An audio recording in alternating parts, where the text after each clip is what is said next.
Well, here we are, ladies and gentlemen, at Arthur Lake Hancock. Beautiful sunshine, gorgeous weather, and this is the King of Darkness.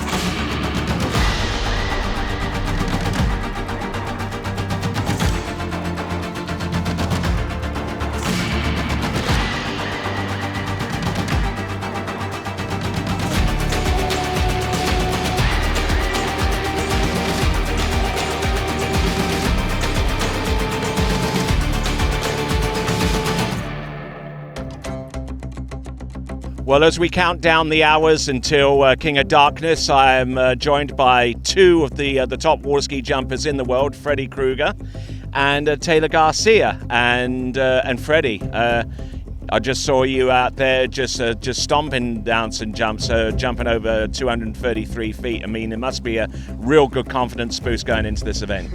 Yeah, it's that helps for sure. The last couple practice sets haven't been very good, so getting the momentum going in the right direction.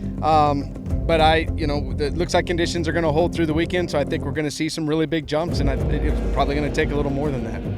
And in practice, not too far behind, jumping 229 feet. Now, you must extol the virtues of having confidence going into this event as well, considering that this is, in essence, your home site.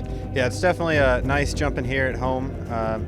We don't actually get to jump here that much because we're often traveling, but definitely dialed in. Everything out there is great, so it's going to be a fun tournament for everyone. All right then. So when it comes down to it, I mean, both of you are friends, you know. So I mean, you're not gonna like knock each other out before you head out onto the water.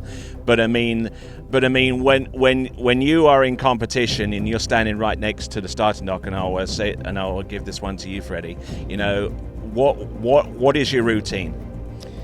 Well, you know, it being an individual sport, it really truly is about, you know, your keys.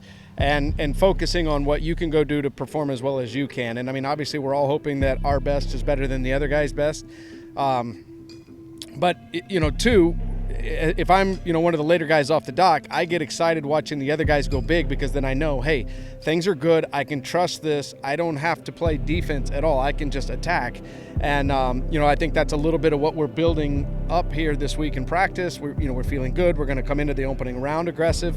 And I'm hoping that just feeds the beast. And by the time we get to Saturday night, I'm looking for some really big jumps. Well, here we go. Hannah Straltsova, the current leader on the Waterski Pro Tour women's jump standings, but haven't had the best of times here in recent past, right?